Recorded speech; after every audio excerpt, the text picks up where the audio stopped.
Hola, soy Josh. Can you say this man is a nerd in Spanish? Well, neither can I. But my phone can. Este hombre es un nerd. How about that?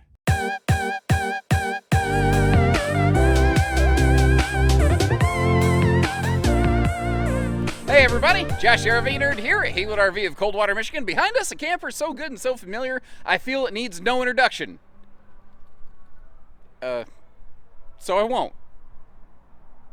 And the slight homage to Mr. David Letterman aside, the reason this RV needs no introduction is because it's, I think, the single #1 selling floor plan from what was at the time the single #1 selling brand of camper out there. It's just, there's so much of this.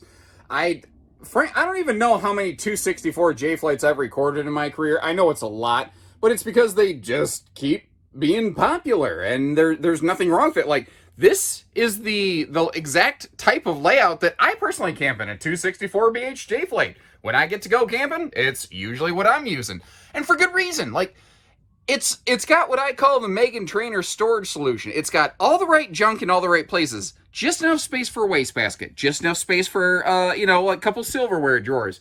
Nice sealed edge countertop. Good size sink.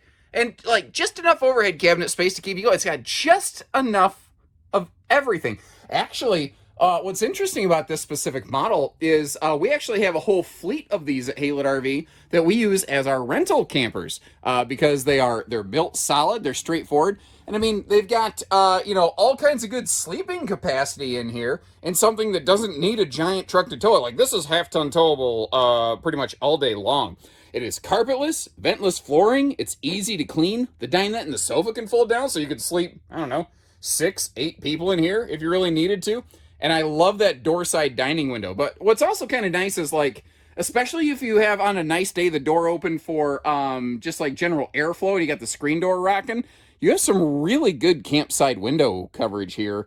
That, if you hear one of the kids screaming bloody murder, you can find out if they're just, your kids are learning how to deal with conflict resolution. Hopefully not with a wooden mallet hammer like I did with my older brother. So there's a story to be had here. Okay, story time.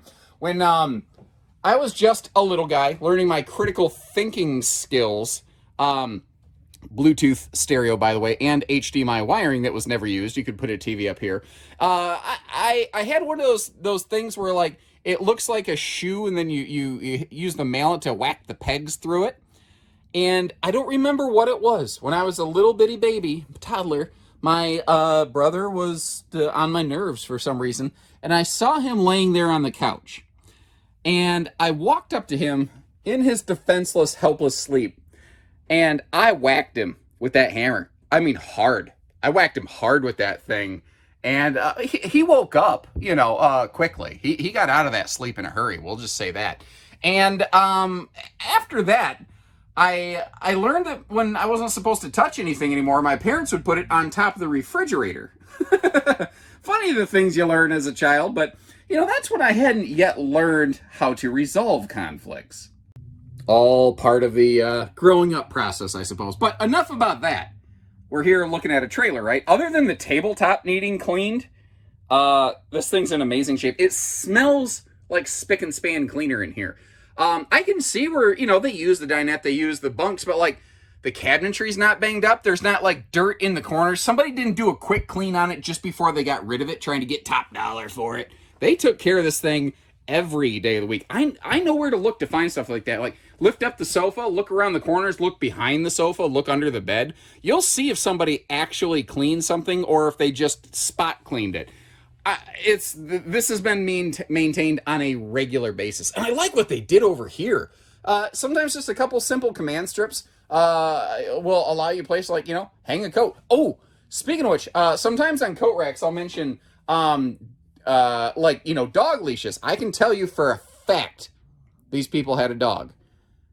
Because if you recognize this, you've been at a campground and you actually pick up after your dogs. Because that is the little plastic spindle that goes inside the little doggy-doo bags, which is one of the things I love about camping.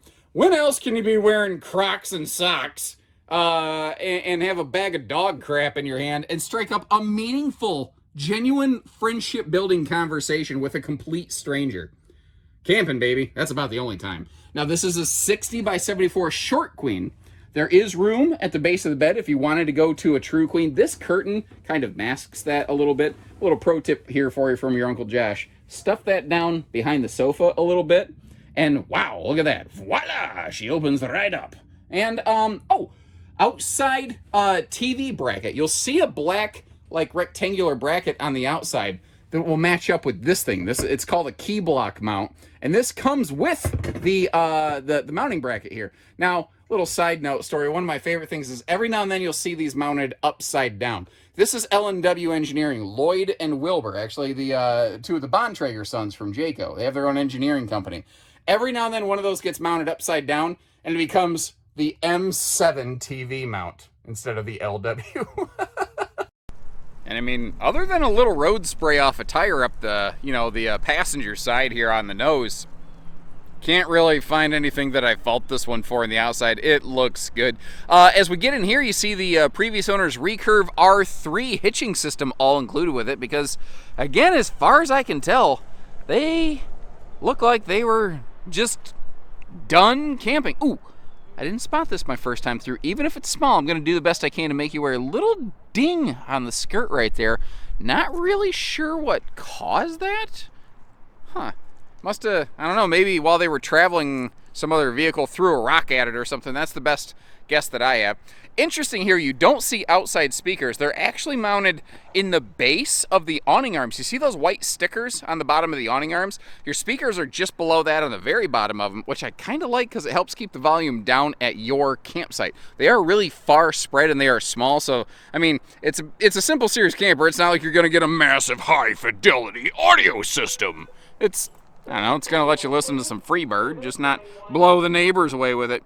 Goodyear Endurance radials looking fantastic. No funky wear patterns there. Notice the galvanized shielding above that.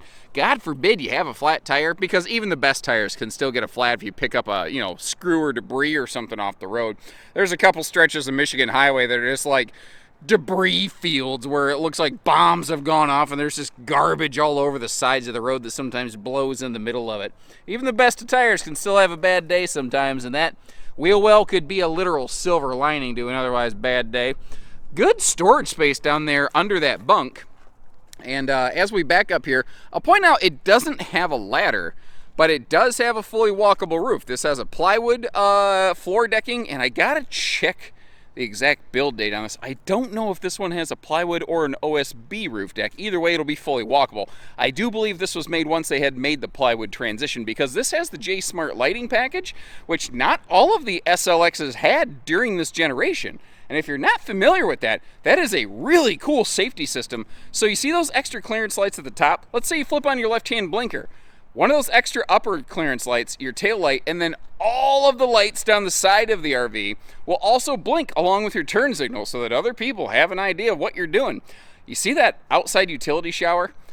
Here's the thing. I camp in a 264 BHJ flight most of the time when I get to go camping. I don't camp very much, so I just don't need anything fancier than anything like this. It's a great camper. It does the job well. There's just 3 of us in my household. Sometimes my daughter will let her bring a friend, and the double bunks are really good for that, so everybody has their own kind of personal space, and you can really repurpose the bunks for a lot of storage like we do. But the outside shower is something we don't have. And it is the one thing I find myself wishing I had every single camping trip for a different reason. Every time I go camping, I'm always like, I wish I had that silly shower thing. So what I have to do is I have to get a Y splitter off the campground spigot. And I mean, it makes do. It's not the same as having that hot and cold function outside, though. Also, this does have a simple tongue side mount solar prep plug right below the propane tanks here. That's that blue sticker with the little thing hanging down below it. And I see this has been upgraded from a manual jack to a power jack, so you don't got to do the heavy lifting and get the tennis elbow, because I ain't no Pete Sampras. No, sir. So was I right? Did it need an introduction? Did it speak for itself? I think it did pretty darn well, actually. Absolutely no nonsense, straightforward, awesome. Either casual camper, first timer, or someone just like, I just don't need slides. I don't want slides. I don't need all that noise in my life, man. There you go. Good to go. When you're ready, we're ready. Give us a call. We'd love to work with you. So take care, stay safe, have fun, and have a great day, everyone. Hola! Soy Josh. Can you say thanks for watching in Spanish? Well, neither can I, but my phone can. Your jokes are getting old. What?